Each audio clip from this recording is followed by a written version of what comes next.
আমার দেশের মানুষ এবং বিভিন্ন জায়গায় আছে, বিভিন্ন ভাই বাদাররা আছে, এবং যে জায়গায় আমার দেশের মানুষ পাইবেন,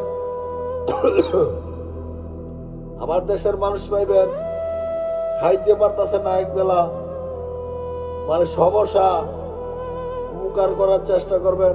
এবং ভাই বোনেদের বলছি, আমাদের প্রবাসের বাড়িতে আমাদের আব্বা আম্মা নাই, এখানে আমার আত্মীয় স্বজন নাই, কেউই নাই, কিন্তু ভাইদের উদ্দেশ্যে বলছি, যে যেখানে ভাইয়েরা আছেন, বোনেরা আছেন, অসহায় মানুষ দেখলে অসহায় মানুষের পাশে দাঁড়াইবেন, 5 টাকা 10 টাকা দিয়ে সহযোগিতা করবেন, এবং একবেলা ভালো খাওয়ার চেষ্টা করবেন করায় দেওয়ার জন্য। এবং প্রবাসের মাটিতে একবেলা খাওয়ান মানে অনেক।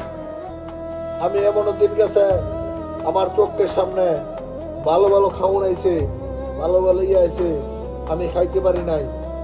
আপনার রুমমেন্টে একবেলা জিগাইব না, আপনার রুমমেন্টে এ ভাই খাইছ, এ ভাই কি রাঁধছ, যার যার মতো খাইয়া ঘুমায় করবো, কিন্তু একবেলা হাত বোনা বিদেশে বলি। আমাদের বাংলাদেশে জিগায় একবেলা খাইবা বা খাইছো কিনা, এই বিদেশের বাড়িতে কেউ জিগাইবে না, কেন কি আব্বা আম্মা নাই, কেউ নাই। এবং এটাই বলছি, এই বিদেশের বাড়িতে অনেকে অনেক জায়গায় আছে, অনেকে অনেক জায়গায় কর্মস্থলে আছে, এবং অনেক অসুবিধা আছে, এবং মানবিক কাজ করার চেষ্টা করবেন, এবং বাংলাদেশেও চলমান চালায় যাবেন মানবিক কাজ, এবং মানুষ যেন কষ্টে না চলে, এটাই আপনাদের কাছে আমি অনুরোধ। এবং প্রবাসী ভাই এবং বোনেদের কাছে এটি আমার অনুরোধ।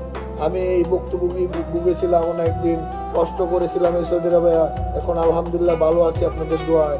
এবং আপনারা যে যেখান থেকে আমার ভিডিওটা দেখছেন, এবং অনেকে আমার ভিডিও দেখেন, অনেকে ভিডিও দেখে ভালো ভালো কমেন্ট করেন, এবং অনেকে অনেক সুন্দর সুন্দর গঠনমূলক কমেন্ট করেন। এবং আপনাদের মাঝে আমি একটি অনুরোধ চাচ্ছি, মানবিক কাজ করবেন, মানুষের পাশে দাঁড়াইবেন, মানুষকে ভালোবাসার চেষ্টা করবেন, ভালো থাকবেন, সুস্থ থাকবেন, মানবিক কাজ আপনারা করবেন।